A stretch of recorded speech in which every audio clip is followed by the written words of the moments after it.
Hi class, this video is going to walk through doing an analysis of variance or an ANOVA in SPSS. I already have my data set up.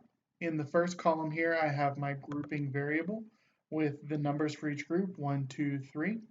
And then I have SAT scores in the second column with the scores going 500, 480, 460. And I've just pulled those in from the Word document. In the variable view, you can see that I have this set up where both are numeric. If you pull in the data from Word and you pull in this first row where it says group SAT score as part of the information, then you may have to go and delete that and then change the type to be numeric. If you only highlight the actual data and you skip that row label, shouldn't be a problem.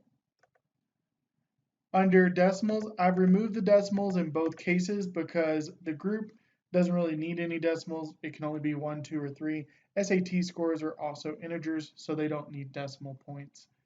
I've added in labels, so if you look at the problem, you see that 1 indicates that the student is in a public school, 2, a religious private school, and 3, independent private school. I've added that in here so that I can more easily read the data. If somebody's using this later, it'll just more intuitively make sense, and the output will also make more sense. So you could add those in. And then I've indicated that the first is a grouping variable, so it's just nominal. I have 3 different types of schools. They're qualitatively different from each other. And then the second, SAT scores, is a continuous variable. It's interval in nature. I could, at this point, go through, split the data file as we've seen before. I can split it on my group. And then when I do that, that allows me to see some descriptives by group, also allows me to fairly easily check and see about homogeneity of variance, that type of thing. So I can now go under Analyze, go to Descriptives, run the frequencies. Don't actually need the frequency table, so I'm turning that off.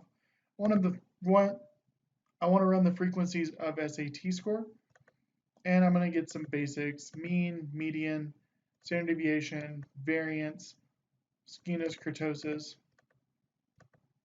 and then I'm going to also request a histogram.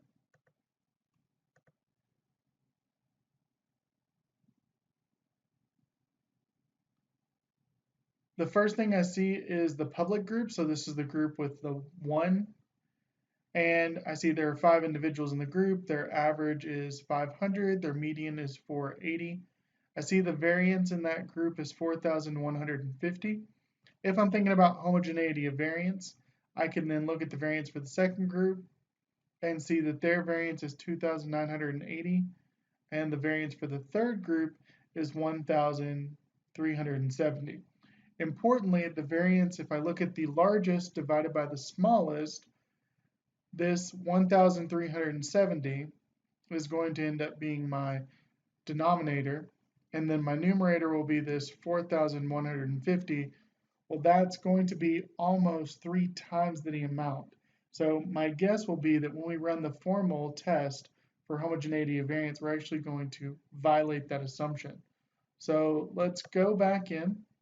We're going to go to Data, Split File. We're going to turn that off, say Analyze All Cases, click OK. So you can see it ran the code. Split File is now off. I'm going to go into Compare Means and one-way ANOVA.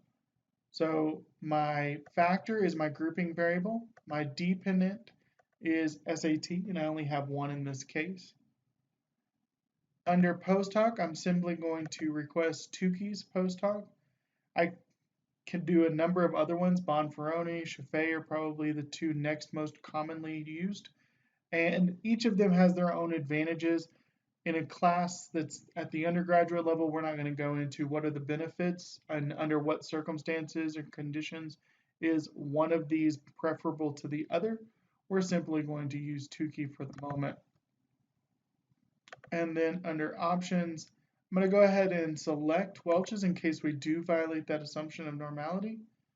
I am going to ask for that homogeneity of variance test. Go ahead and do descriptive so that I have those so that I can report mean standard deviation by group, which we've already seen, but if you hadn't ran it by group, this would be beneficial, and it shows you a quick, easy way to get most of the information that you would need by just one set of analysis. And then I can get some visuals. Technically, these mean plots, the way that they're set up, it's not really appropriate given that we have a grouping variable.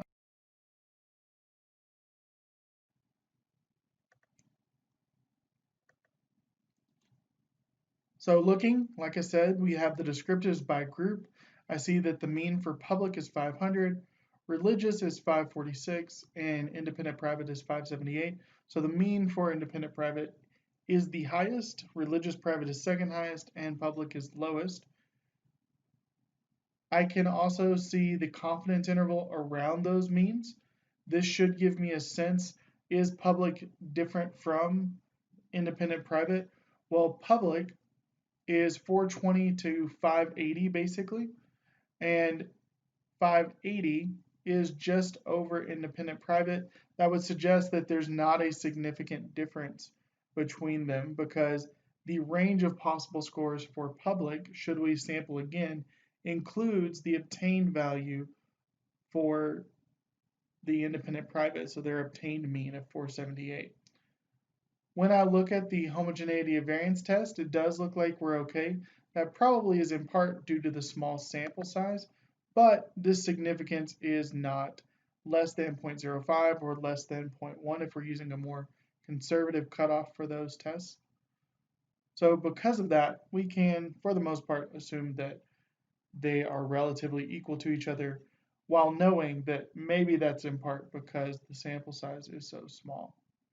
When I look at the analysis of variance, so the ANOVA test, I see that the F obtained is 2.713, and importantly, the significance is greater than 0.05, so the p-value probability is greater than 0.05.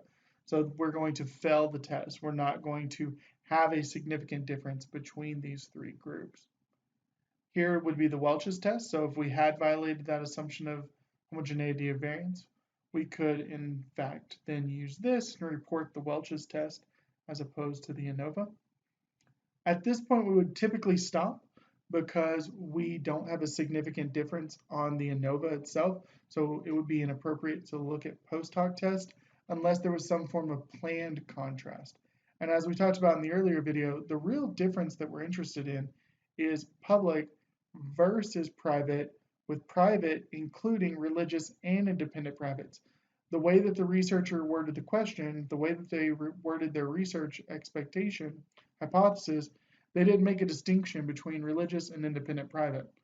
So when we look at this, we see that public is not significantly different from religious or independent private, but this doesn't consider them together. So that significance doesn't consider them. So we could do this a different way and actually do the independent samples t-test that is more consistent with the researcher's expectations. So we can go back to data view. What we really need to do is combine together groups 2 and groups 3. If I go to transform, I can create a new variable, and I can compute a new variable where I can add variables together or multiply variables, any number of things, but I can also simply recode into a different variable. So I'm going to take the group and I'm going to call this group dichotomous. I'm just going to abbreviate dichotomous. And then my old value for 1, I wanted to copy the old value. However, for 2 and 3, so 2 through 3, I want it to assign a new value of 2. I'm going to add that and click continue. Then I'm going to hit OK. This creates my new variable. And I can see now 1s are still 1s, but 2s and 3s have been combined into one group. I'm going to go into the variable view, take off the decimals because I really don't need them. I'm going to note 1 is public and 2 is private. And once I do that, then I can just run a t-test. So I can go under Analyze, Compare Means, Independent Samples t-test. My test variable is SAT. My grouping variable is group dichotomous. And the values for those are 1 and 2. Leave options 95. So I'm not going to make any changes there. Click OK. When I do this, I suddenly see that, hey, maybe there really is a difference between public and private.